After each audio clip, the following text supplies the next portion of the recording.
Seeing Ti led 1EBFU successfully block the strike caused the guy/nephew to pause momentarily. He then immediately jumped back. The guy's face was filled with murderous intent. One of his legs had already been severed by Ti led 1EBFU. But immediately after, his leg grew back. He looked at Ti led 1EBFU's radiating aura and couldn't help but exclaim, "This kid, he suddenly became too strong." Ti led 1EBFU was also surprised by his own strength. He raised his hand, gathering the power of the galactic universe, and exclaimed, "This is the universal power that a martial emperor can sense. But why is this such a huge difference compared to when I used the Kankan talisman before?"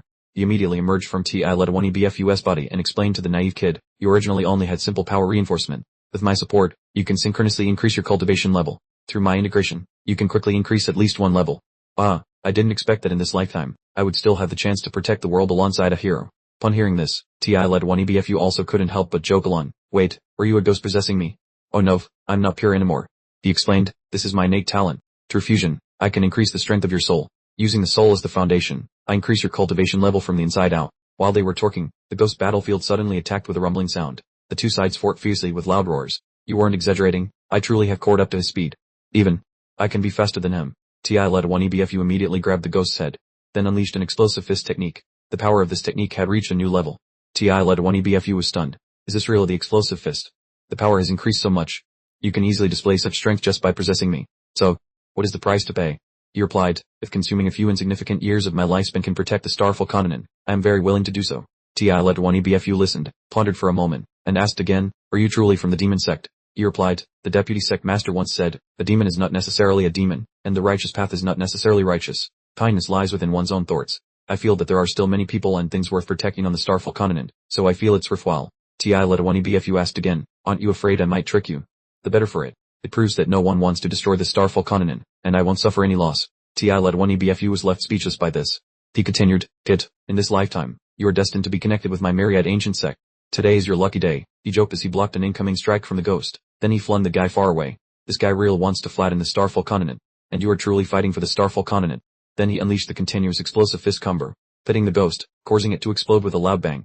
But something fell off. This monster has absolutely no life force. We can't judge whether he can be destroyed based on the strength of his aura." Immediately, the guy reappeared from the smoke and dust, as if playing peekaboo, startling Ti led 1EBFU. What kind of situation is this? The single explosive fist just now could almost kill him, but now after hitting him so many times, he isn't hurt at all. After that, an intense and chaotic battle ensued between Zyro and the ghostly entity. The opponent explained to Zyro, "No matter what technique you use, you can only kill me once. Identical techniques have no effect on me." Zyro listened and responded with a friendly smile, "This must be your power of immortality and indestructibility, eh?" He immediately unleashed the Scarlet Peak blazing flame slash, chopping off the opponent's arm. Then he sliced the opponent's body in two. But he still couldn't kill him. His body slowly healed as he boasted, "Cherish this final arrogant moment before you die. When you run out of techniques, that will be your day of death." As he was rambling, Zyro unleashed the mountain-splitting fist. The attack landed with a thud, like swatting a mosquito. He exclaimed, "Is this person immortal and indestructible? If so, haven't we already lost?" Zyro replied, "It seems you are merely a possessing spirit, without memory resonance of me. In that case, I'm completely relieved." After that punch, the ghostly entity was reduced to dust.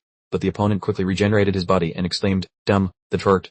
Unshattered, yet I've also figured out your true strength. Your foundation relies on fire and brute force."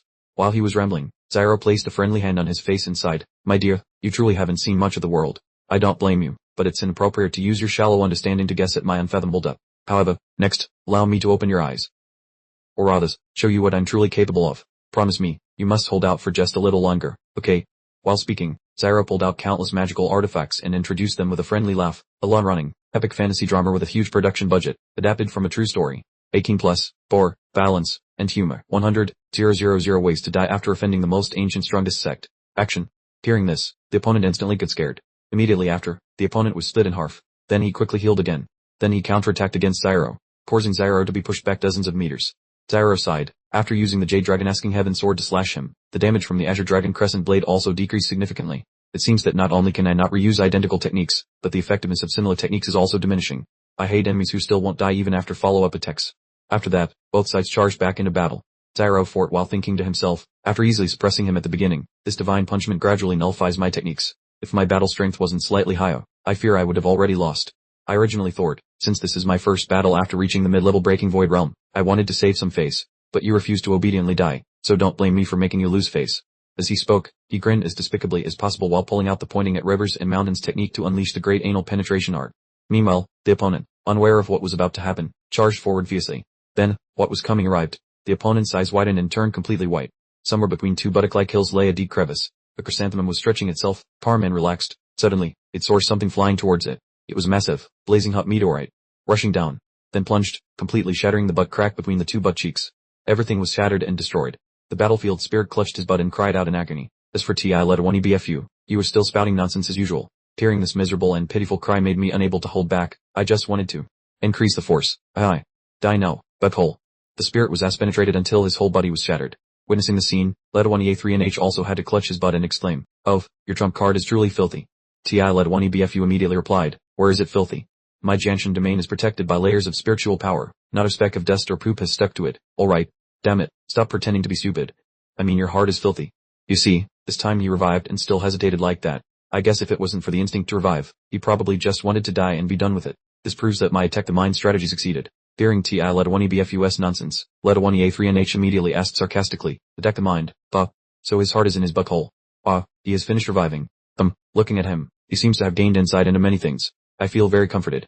While he's in a state of deep enlightenment regarding the butthole, I quickly add some knowledge." "What kind of knowledge?" Ti-Led1E BFU pulled out volume 3 of the 7 Profound Rev Light Destruction to read and replied, "It might be knowledge that allows us to turn the tables. After saving black and white impermanence, I obtained this volume of the 7 Profound Rev Light Destruction. Unfortunately, my cultivation level isn't high enough. I completely failed to understand it. Even when I asked Invincible to explain it to me, I still couldn't comprehend it. Now is the best opportunity for me to be able to read and understand volume 3 of the 7 Profound Rev Light Destruction." After reading, Ti-Led1E BFU seemed to have gained enlightenment from the light of the party and his eyes widened completely. The powerful aura emanated from him, full of vigorous energy. Seeing this, Led1EA3NH immediately reminded him, Pay, old master, your movements are too extravagant. Aren't you afraid of waking at that divine punishment?" Ti-Led1E BFU immediately explained, 7 Profound Rev Light Destruction. The first strike uses force to break skills, using extremely compressed spiritual power to destroy everything, like a raging bull. The second strike allows spiritual power to flow like water, moving according to one's will, like a flood dragon filling the sea.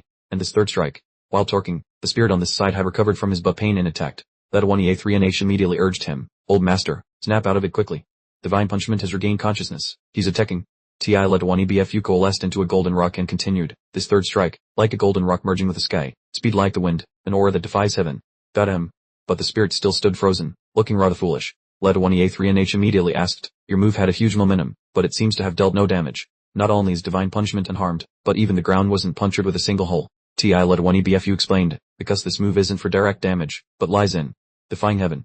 At this moment, voices constantly echoed inside the battlefield spirit's head. Didn't this old man already die? Why do I still have feelings? Wasn't I destroying the battle flag of the Xuanyuan clan? Why can't I feel my demonic aura? I was watching a noodle review. How can scum with such small fighting power defeat me? Bruise it. Emshing this emperor. You brats from the upper realm dare to use foul play against me. I won't rest until I die. Who are you? Who are you? Who am I? Where am I? Hello? Who are you? Why are you inside my body?